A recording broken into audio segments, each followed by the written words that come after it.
One thing I've been thinking about recently is that I think the most important thing to optimize for in life, in general, at least for me, is becoming self-respect.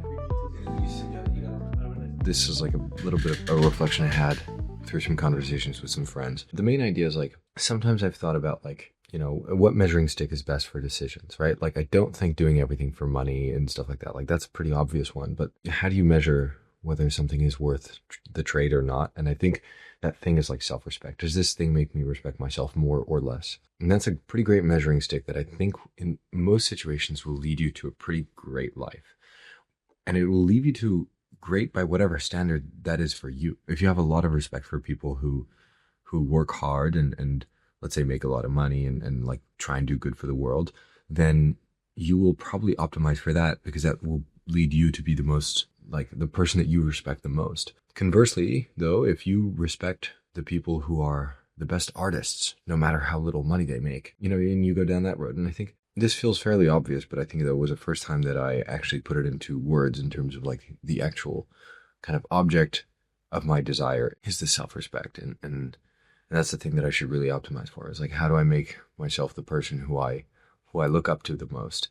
I think this is a really worthwhile pursuit that will bring a lot of fulfillment and joy to me. And it has dawned on me, like, I've got a long way to go.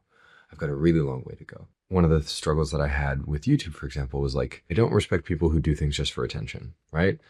But I also understand the value of content and YouTube and all these things. And I think it's like, how do I make content in a way that I think is true to me and that I would respect as well? And I've come to make content in a way, well, it's a lot about documenting. Number one, I try to teach and share. Number two, I don't try to be fake and stuff. Number three, I also, like, this is a big project, which I find really cool, which is, how long can I basically document every single day?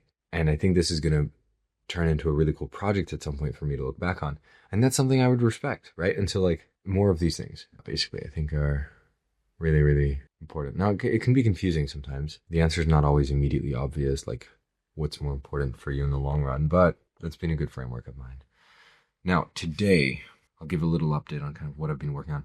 My co-founder and I wrote the first version of this memo to explain the AI growth equity fund that we're basically doing. So growth equity is a form of private equity where you invest in companies and you partner with them and operate like, you're partnering very closely with the operators, as opposed to just like investing in general, where you just give them money and let them do their thing. Maybe you introduce a couple of people, but that's it.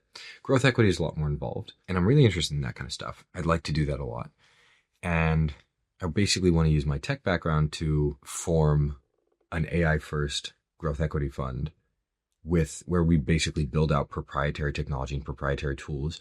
One of the things I understand really well is the importance and difficulty of scoping and like actually understanding a business, where to automate, stuff like that. Like, that's really hard. I spent the last 3 years doing that for a lot of people, not just paid clients, but also a lot of people outside of that have asked me for advice and stuff. And so I've like, I've got a fair amount of experience in that, and also understanding small business ops. And so I think this is like actually leveraging my background. My co-founder has done a lot of like AI research. He's really good at AI agents. So I'm really excited about this. We need to work on a better pitch. We need to refine this. Other than that, we just need to get in touch with search fund operators. We've already gotten in touch with a few. Basically, just go down this road. I'm very excited about this because I'm actually interested in having fun. Yeah, regardless of actually the vision, I'm excited about the industry. Mostly just because I find business quite interesting, and I feel like this is me playing a big game of Monopoly, and I can play Monopoly for hours. I'm that kind of guy. So this is great. So yeah, good time. That's pretty much it. I'm gonna head to sleep now and get back to it tomorrow morning. Yeah, I will try and make slightly better updates and stuff like that. I think there's somebody who asked for a video on why I'm leaving the agency world again and stuff like this, and I need to consolidate all these things, but I need to get a little bit more momentum. In a week's time, I'm going to have pitched to the investment committee of Entrepreneur First. After all of this very turbulent journey, the time has finally come. The program is coming to an end. I'm not too stressed about it because their money is not be all end all. I can raise elsewhere. But yeah, we'll be pitching to them probably on Thursday. So that's in about 5 days. So 6 days. And in 7 days, we will have our decision, which is actually pretty crazy how soon this is. So yeah, that's it.